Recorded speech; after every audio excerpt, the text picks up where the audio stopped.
welcome to Lucas Sprues. In this video, we're going to be having a look at Revell's recently reissued Fairey Gannet in 1/72nd scale. Now, I'm looking forward to having a look at this interesting looking aircraft. All jokes aside, I reckon the Seamew looks a hell of a lot more ugly than this one, and I actually kind of like the look of the Gannet. But anyways, I'm excited because this aircraft comes with Australian markings, as you can see on the box, and it's a relatively recent kit that was originally released in, I believe, 2007. Before we get into this one, I just wanted to give a quick shout out to the Queensland Air Museum. They have a fantastic little model kit shop here, and if you're a member or a volunteer, you get a 25% discount. So I definitely recommend checking that if you're local to the Sunshine Coast. On the box here, we have Revell's usual modern style with the black sort of framework around a nice rendered picture of the aircraft. And in this case, we have a German Kriegsmarine Gannet flying out over the water with a fair bit of cloud in the background. And it looks like it's scanning for submarines with the little radome down. On the side here, we have the scale of 1/72nd, a part count of 120, and the kit has dimensions of 18.7 centimeters long and 23 centimeters wide. Down the bottom, we have the title of Fairey Gannet AS.1/AS4, so two variants are included, although I believe they are pretty much identical from the outside. And we've got a little sticker here saying that Australian decals are included, and we'll have a look at those shortly. And at the top here, we have a price tag of 55 AUD, which is the retail price at the Queensland Air Museum's gift shop that was current for the time. Although being a volunteer or a member, you get 25% off, so it worked out to $41.25 for me, so we'll talk about pricing a bit later, but you can keep that in mind if you wish. Then down at the bottom here, we have a repeat of the box art and a few little warnings about keeping the packaging if you have any queries or for the spare parts, I believe. Then you've got a barcode here and the link to Revell's website or the address. And we've got a product code here of 03775 and a skill level of 4. The sides of the box are also just a repeat along with the top, but the underside here has a few extra little features. We've got a description of the Gannet and its service as a carrier-based aircraft to utilize for anti-submarine warfare, and it mentions that you have 3 decal schemes included. One for the Marineflieger, sorry, not the Kriegsmarine, the Royal Navy and the Royal Australian Navy, which I'm really excited about. And we've also got some pictures here of a finished prototype model.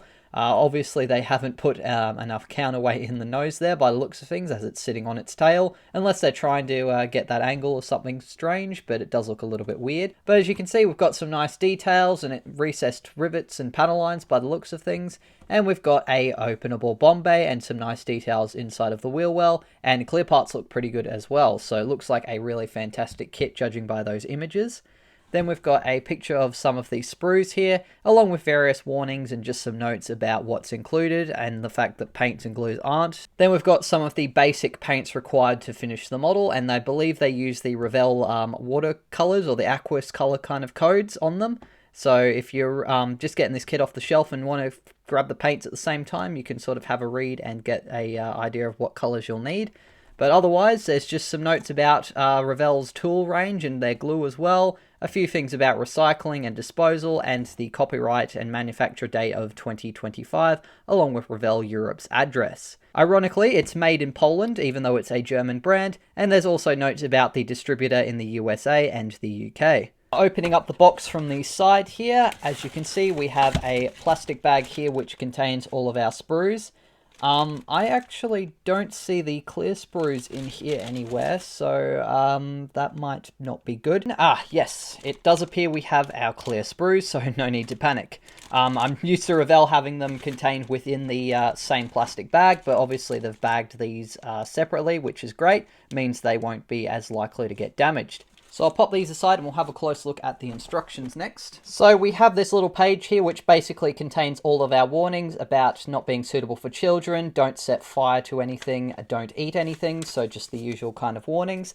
And as mentioned, the instructions are in color, and we've got a really nice big picture of the finished prototype model on the front there. And then we've got a few more of those warnings down the bottom here, the website address, and a few other little details. Opening up, we then have Revell's typical and modern style of little guides on how to assemble a model kit. So if it is your first kit, you've got a very nice picture guide there, along with a very clear set of keys, which is really awesome. Over on the next page, we have a few more little keys here, and then we have our color guide here. Unfortunately, all of the color guides are in Revell's color codes, although there is a general name for each of the colors. It would have been nice if they included some other codes for paint brands that are a little bit more common in other places, such as Tamiya, which is pretty much worldwide, and then some other brands. But oh well, if you do a bit of research, you should be able to get conversions, although in a lot of cases here, you're actually mixing up ratios of paint, so a bit frustrating there. On the other page, there's a few more colors, and then we come to our sprue map. And for a reasonably large aircraft, there actually isn't that many sprues. We've got two larger ones here, a small one, and then we've got our clear sprues. We've got more website links down the bottom for customer service. And opening up finally to page 8, we have our first stage of assembly. And by the looks of things, this is our wheel well. So as you can see, we've got color for each color that you're going to be painting. So for the wheel well, it looks like we're painting it black with a kind of off-white bulkhead there, and you basically attach those parts together and then install them into what looks like the bomb bay, and there is another rear bulkhead piece. Moving on to the next step, you then have the piece here which appears to be the cockpit floor along with the wing spars. So we're adding a few little pieces to the side there, and then for step 4 we're installing that cockpit floor section to the bomb bay. Moving down to step 5, we have our first bit of assembly of the interior. So we've got a set of rudder pedals and a yoke by the looks of things. And we've also got to add about 20 grams of weight to this front section. Luckily, the Gannet's a really tall aircraft, so there's plenty of empty fuselage space in the front section there by the looks of things. Then for step 6, we have our seats. And I believe decals are included for the seat belts as noted, and we've got the color guide really shining there, being able to tell what to paint what. We've got 3 seats by the looks of things, one for the pilot. I believe this guy was a radar operator for scanning for the submarines, and then you have the radio and I think like a navigator slash tactical kind of role person sitting in the rear there, if I'm not mistaken. Then we've got what looks like some really nice sidewall details to get added in. And after you've done that, there's some instrument panels here, one for the rear radio stacks, and then some more equipment in the middle here. Then we've got another set for the radar system and the main instrument panel for the pilot. And after that, you've also got these little bulkheads here and a little bit of equipment sort of behind the pilot and the radar operator. It looks like we've got decals included for pretty much all of these panels, so hopefully they look really good. And with the cockpit all assembled, you can move on to painting and adding the windows to the fuselage halves before you then join them. Turning over to the next page, we then join the 2 fuselage halves.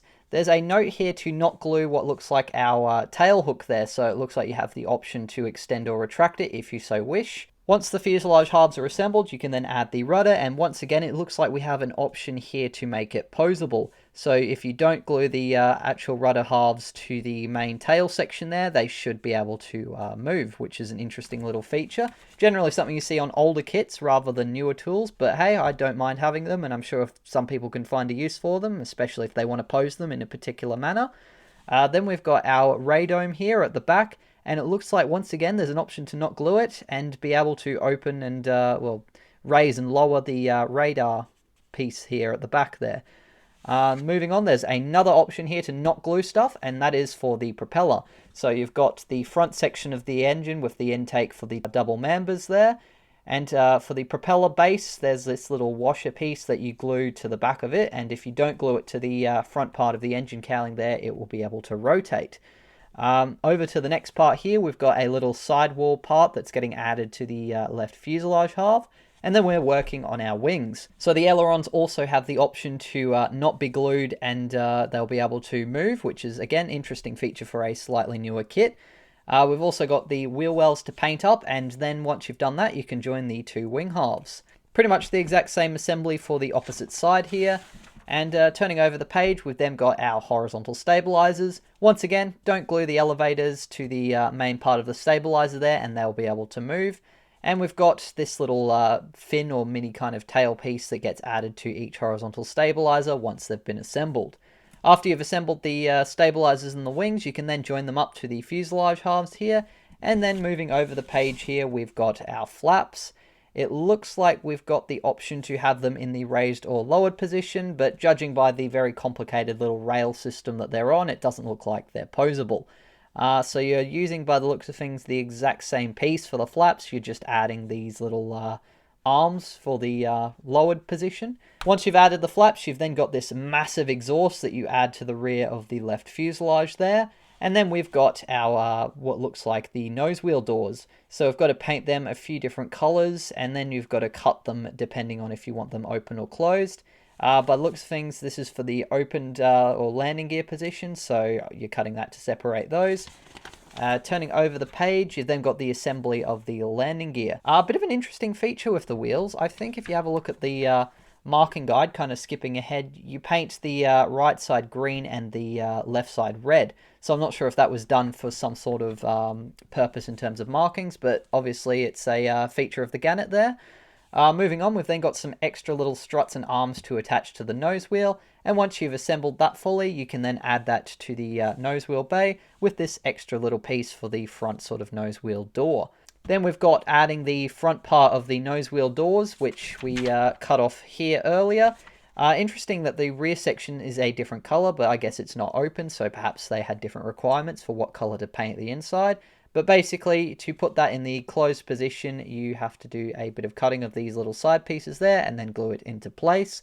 Although I'm not sure why you'd ever have it in the open position, because if the nose wheel's retracted, it's going to be shut, and by the looks of things, it's shut anyways, even when it is down, so not sure why they've bothered, but anyways, they've included that, those little pieces there to add it on. We've then got our main landing gear, so it looks like each side is its own individual assembly, I guess for the same reason that the wings are sort of reflected of each other. But it looks pretty simple. We've just got a single strut piece here with the landing gear being added on, or the wheel. And then on the next page here, we've got basically two little struts to add on. A little bit tricky to see where everything goes, but I think one strut basically connects to here and the other one there, and then it sort of joins up to the wheels there on those two little kind of sponsons. It looks like regardless of whether you're having the landing gear open or retracted, you're basically going to have to assemble the wheel pieces here, and then to put them in the closed position, you just glue them closed, and then you add the landing gear door over the top of that after cutting off those little tabs there. Finally, we've got some of the smaller accessories, such as what looks like a pitot tube and some sort of little antenna. Looks like we've got clear lights included, or clear plastic parts for those nav lights and the landing lights, which is a nice little touch. And turning over the page, we've got our bomb bay. It doesn't look like there's any weapons included, unless there's some later on, but basically to open the bomb bay, you cut it in half and then add it with these little various arms and pieces keeping it open. Or if you want it closed, you basically just glue it in place. For our clear parts, for the canopy sections, you've got a front segment and then this middle section between the pilot and the radar operator. And then we've got the canopies here. It looks like for the closed canopies, you've got the railing as part of the clear part that you then add on. And then if you want to open it, you can cut those and then they can slide back to where those tabs would be positioned. So that's an interesting little bit of cutting that you'll have to do. We've got a few other little parts, some sort of what looks like a hook or an attachment point at the front here. Then we've got some other little wicks and antennas for the top and the horizontal stabilizers there. And finally, we have our propeller assembly here for the front. And it looks like there's a separate segment for the counter-rotating parts. So you'll be able to rotate them separately, which is a interesting and very difficult feature, I'd imagine, to design. Because it looks like you add one propeller to that base piece here, which is going to rotate free of the fuselage. Then you add the front kind of spinner for that first prop. And then it looks like there's a separate sort of washer system here. Although by the looks of things, you're going to have to create it by using heat, which is a little bit fiddly. But I guess if you really want both propellers to rotate separately, and I might try and get it to do that for stop motions anyways, there's an ability to do that, which is very cool. Turning over the page, we then have a rigging diagram, which is pretty simple. There's basically just one antenna coming, or one wire coming from the top of the tail to that antenna piece here, with another little piece coming down to the radio operator's room. So that's pretty much it for assembly. Our marking guide is spread over several pages, and the first one we have here is the one I will definitely be doing, and that is a Fairey Gannet AS.1 XA334 from 816 Squadron, part of the Royal Australian Navy, and it was on the carrier HMAS Melbourne in 1967. Looks like all of the decals positioning are included as part of the marking guide, but it looks like it's pretty easy to sort of see where all of the stencils go, and it looks really nice, I think, with that dark grey on the top and the sky on the underside there. And you've got the nice little green spinner with the yellow stripe on it, so very nice scheme, I think. Interestingly, we've got the green and the red painted on the hub there, which I think is a feature all of these aircraft have. And for our second scheme, we have a British Royal Navy one from 1957, so 10 years earlier, and it is XA334 as well. Interesting. It seems they may have made a bit of a typo by including XA334, which is 860's registration, rather than, I think it's XG790, which is this aircraft's registration. But they've included that it's from 825 Squadron and the Royal Navy from 1957, so I'm assuming that is correct. Otherwise, though, it's pretty much the exact same with the painting and the decals, other than the roundels being slightly different. And it appears to have a black spinner with a sky-coloured stripe there. Turning over the page, we've got the other half of that one's markings, and it has the correct registration here of XG790, so a small little typo, but not going to be the end of the world there. Once again, you've got the interesting green and red hubs. If anyone knows why they did that, I'd be really fascinated to know, so put it down in the comments if you do know the answer. And finally, we have our box art scheme, which is a Fairey Gannet AS.1, and it is registered UA+101, and it is from, and please excuse my questionable German, Marineflieger Geschwader number 2, from the Bundesmarine in 1958, not the Kriegsmarine. I'm a little bit dodgy with my post-war knowledge. But again, you've got the exact same colours, and this time you've got just a straight-up black spinner, although the German markings definitely do look a little bit more unique to the other markings. But yeah, like I said, I will definitely be doing the Royal Australian Navy scheme included. So on the whole, instructions look really fantastic. There's some really good keys and some very easy to follow color guides. It's just a bit of a shame they haven't included more color codes, so that way you didn't have to do as much digging and research to convert the Revell colors into the ones you'll need. But being a Fairey Gannet, it uses most of the standard sort of Royal Navy colors, so it should be relatively easy to find the equivalent paints that you will need. But otherwise, apart from the limited color codes and that one typo of the registration on that particular scheme or the marking guide, these instructions look really fantastic. Moving on to the plastic parts, as mentioned, we have a large plastic sprue bag here, which contains our two main sprues and the other little smaller kind of accessory sprue. And we'll start off with the one at the bottom here, seeing as it has our large fuselage halves and that sort of thing. But anyways, starting in this corner, we have what appears to be the bulkhead for the nose wheel area, with some nice raised details on the front there, along with various other little bulkheads, our landing gear strut, the front of the spinner there. Then we've got some other little struts here, looks like some radio equipment, our propellers, the landing gear here, which appears to have a few rather nasty sink marks. Not sure if that's supposed to be a simulation of a bit of weight on the tire, but it looks to me like it might be more of a tooling issue there with some sink marking, but otherwise doesn't look too bad. Then we've got some more bulkheads here. I think these might be part of the radio stack, which gets the decals, seeing as it's got some little raised sort of lines there for circles and some rivet details. This piece, I think, is part of the nose wheel, and then we've got our little pitot tube here. So these parts in this corner have some really nice looking little details, mostly raised details for these little rivets and bulkheads and switches for the cockpit, and doesn't appear to be too much of a seam line or anything. There are a few little bits of flash on this part of the spinner there, like especially in this little corner here, but otherwise doesn't look too bad.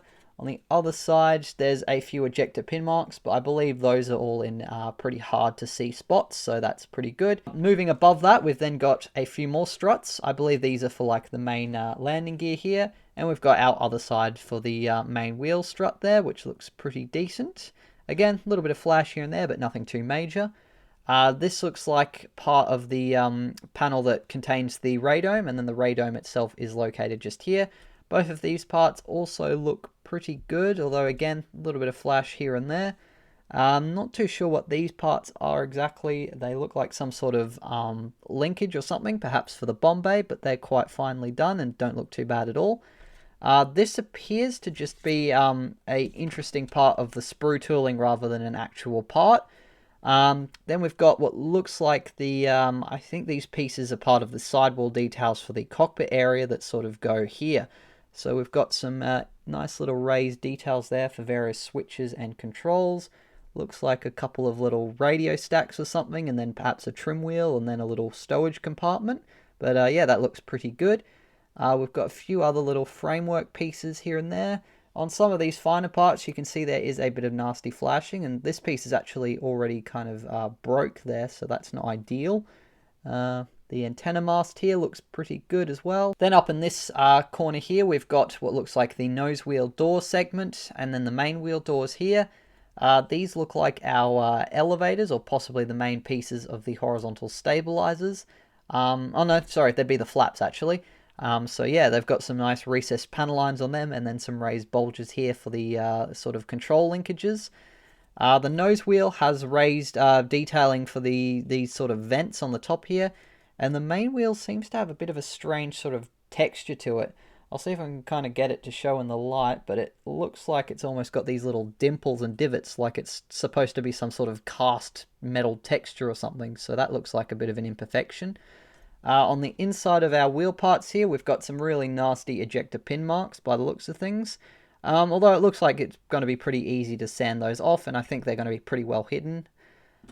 Same with the inside of the wheel well, although we've actually got some recesses here for those vents.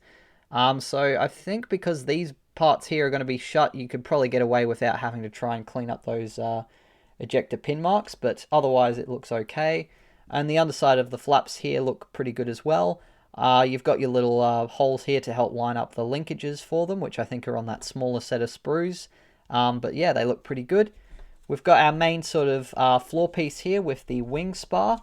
So I believe these are where the seat's attached to, and then you've got these frames here to help line up the cockpit sidewall details. And then obviously our wings are going to slide onto these wing spars there, so that looks pretty good. Doesn't appear to be any ejector pin marks in nasty places, and I think all of that's going to get hidden by that piece for the bomb bay. Then we've got parts of our spinner, so we've got the front kind of cover for that first set of blades. Then on top of that you would add this piece, and in the bottom corner here we have the base piece for the larger spinner there. So the first propeller would attach to that and then slide onto the nose piece, which is here. Then you'd add that on top of that, followed by this piece here for the base of the second row. We've got some more struts here, which don't look too bad at all, although it looks like they're going to be a little bit tricky to remove without damaging them, as they are quite fragile looking. Here we've got the front of the engine cowling there, and they've done an okay job. There's some recessed panel lines and some access hatches on the top there, although there's also some nasty bits of flashing on the sides here that will have to get cleaned up. And they haven't sort of fully drilled out the intakes there, and there's some really nasty flash on the intake part there. Probably because they expect you to add the counterweight sort of just behind there, whereas in reality you'd have the double Mamba engines. It's not the best. I'm tempted actually to maybe try and actually drill out these holes here and actually put in a 3D printed engine and also use that as the weight, but I'll have a think about it when I'm building this kit. Otherwise, though, you could probably just get away with painting them black, although I think it would look better if they were drilled out. We've got some more accessory pieces and finer details here. This looks like a bulkhead for the pilot area. Then we've got these little hooks, which is some sort of attachment that I think goes on the outside of the fuselage. Here we've got our rudder pedals, which are really quite finely detailed. I'll see if I can get the camera to focus on them. But you've got recessed little holes there, and then you've got the sort of adjustment piece in the middle, which is raised, which looks fantastic. This looks like one of our panels. I think it might be for the pilot there, although I could be mistaken because I don't know if he'd have this giant thing in front of his face, so it could be the radio operator's position or something. But basically, for all of the instrument gauges, you've got a very fine raised line, and then for the various switches, you've got these raised sort of button shapes there. So with the decal, I'm sure it'll look pretty good, or you could probably get away with a little bit of dry brushing and get a really nice effect with that. I'm not too sure what these little toggle pieces are. They might be part of the bomb bay, but they look okay. Doesn't appear to be any imperfections. And finally, we have our fuselage halves here with some really nice looking recessed panel lines and all the little access hatches, which look good. Although there is a lot of flashing, and there's even these little bits of plastic and all sorts of messy bits added onto the tooling. On some of these corners, especially sort of this hole here for where the exhaust goes, there's some really nasty bits of flashing. Otherwise, though, it doesn't look too bad. There is this sort of greyish kind of stain on the tail here, but it doesn't look like it's going to be affecting the aircraft or the surface too much. These appear to be our ailerons, or perhaps more parts of the flaps there, and they've got recessed panel lines with some raised details here and there, but they look pretty good. They've done a nice job with some of these raised parts on the outside of the fuselage there, and all these little intakes being molded directly to them. And turning over on the inside of the fuselage halves, there's not too much, but I think most of those details are going to come from the extra pieces that we add to the fuselage floor. But there is some raised ribbing details for what's visible of the inside of the bomb bay. And we've got a copyright here of 2007 for the tooling. Otherwise, we've also got these little antenna-looking pieces, which I think we add to the horizontal stabilizers. And then we've got our nose wheels here, which have a fair bit of flash and a nasty seam line on them that's going to have to get cleaned up. And finally, I've noticed on the back side of the radio kind of panel here, it looks like we've got raised details for all of the gauges.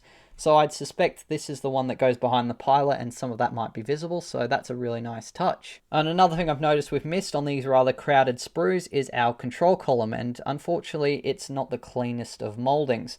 They've done a recessed sort of hole, but it looks like it's filled in with some flash, and then there's a fair bit of flash and a bit of a seam line on the outside that will need to be sanded. Moving on to our second large sprue here, we've got pretty much only larger pieces. We've got the underside of our wings here, which have some really nice recessed panel lines and all the little access hatches with even some nice little rivet details on them. And then we've got some raised bumps here for, I'm not too sure what they are, perhaps some sort of aerodynamic device, or maybe attachment points for something, but they're quite nicely done.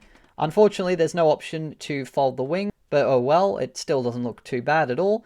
And you can see we've got these little parts here for where the flaps would attach to, and they all look pretty cleanly molded. There doesn't seem to be as much flash on these parts. There's like a couple little spots here and there, but nothing too major. Then we've got our various control surfaces. So it looks like we've got our horizontal stabilizers, or the elevators there. Then we've got our rudder here, and again it's all recessed panel lining and details with some raised parts here for the various control linkages and pieces. These look like the main part of the horizontal stabilizer, and they look a little bit fragile because they're not actually joined at the front here where this piece slides in. So you're going to have to be very careful, I reckon, cutting them off the sprue. But they look pretty cleanly molded as well, with just a simple recessed line where necessary. These look like some more control linkages, perhaps for the bomb bay there. And then we've got our tail hook, which has a fair bit of flashing on it from the seam line there. We've got our seats here, which I'll have a closer look at. They're pretty basic. They don't seem to have any cushioning detail, which is odd because I think in the instructions it did look like they had some. But yeah, they look suitable. Then we've got our nose wheel strut here, which looks pretty good. There is again a little bit of flash, and the details are actually a bit soft on this one, but not too bad. We've got our bomb bay area with some very interesting raised ribbing in the front section, and then for the nose wheel area we've got all these little holes and vents, which I don't think you're going to see any of these because even with the wheels down, they're closed. Or this could be a rear part of the bomb bay actually by the looks of things, but it is quite interesting that it's so different in these areas. And this looks like perhaps a fuel tank or something kind of sticking through from the wings. This looks like the nose wheel area itself, and it's got some raised ribbing details on these sides here, and then some recessed access hatches. Although there's some really strange sort of grainy imperfections, looks like little bits of plastic that are stuck to it. These little tail fins here have totally recessed details, and they look really quite nicely done, and there's not any flashing or anything on them. Our bomb bay doors have a tiny bit of detail in the interior, just sort of like a little raised lump there, and they've got a really nice, easy to follow line there for if you want to open them up, you just basically cut along there. On the outside, just some recessed details and these little bulges here, otherwise pretty simple.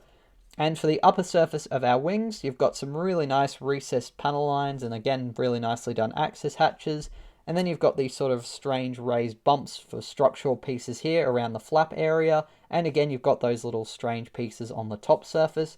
So I'm guessing there's something to do with the structure of the aircraft, but they are quite interesting. So overall, these sprues look pretty nice. They look a lot cleaner molded than the other sprues, although there are a few little fragile bits and some flash and imperfections here and there, but for the most part, they look pretty good.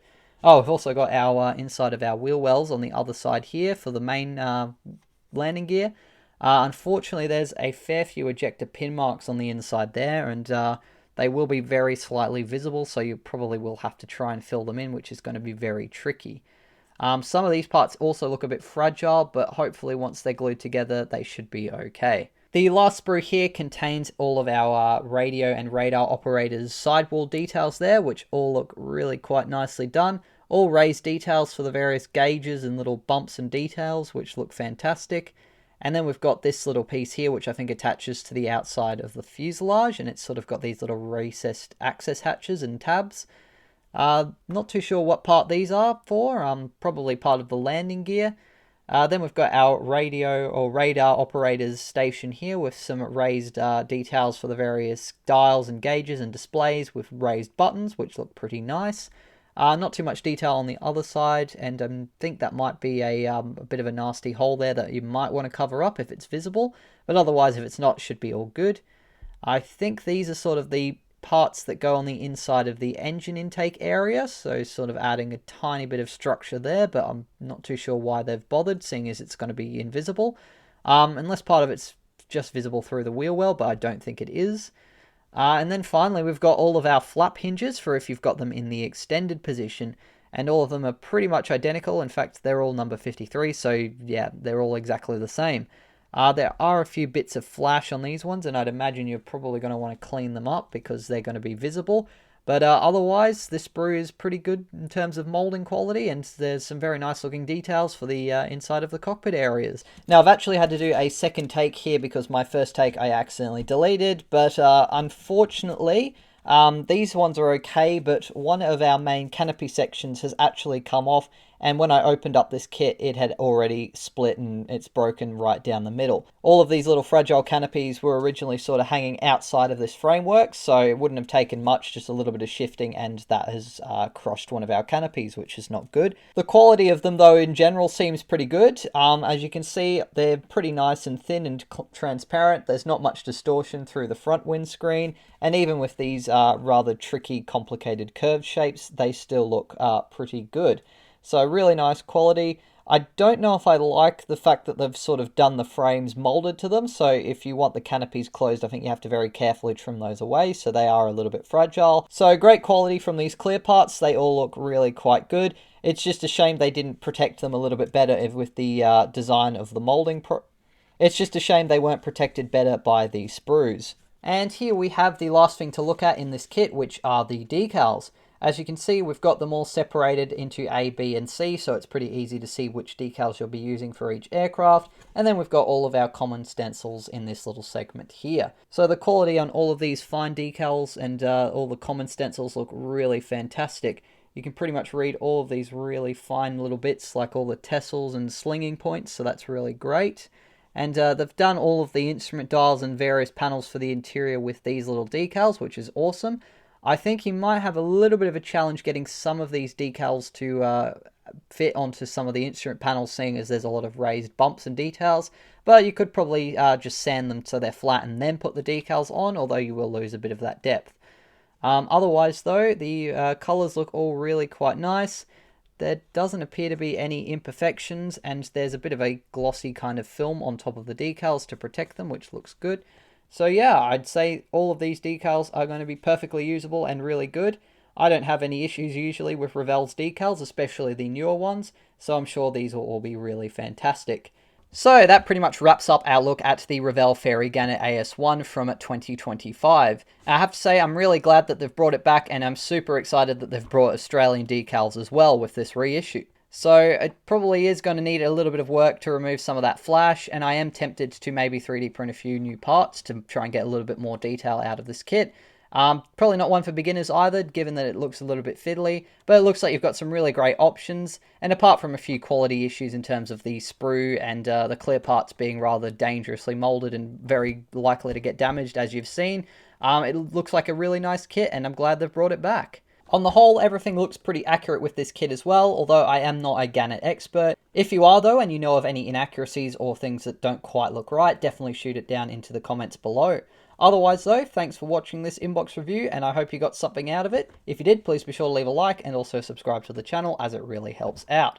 A massive shout out, as always, to my wonderful patrons for helping me to fund not only buying these kits, but also the products I use to make them, and also the Queensland Air Museum where I bought this kit. There's plenty of other kits, both brand new and also some really nice vintage ones every now and again in their model shop, so I definitely recommend having a look if you're a local like me, and it's just a fantastic place to get hands on with aviation and learn a bit more.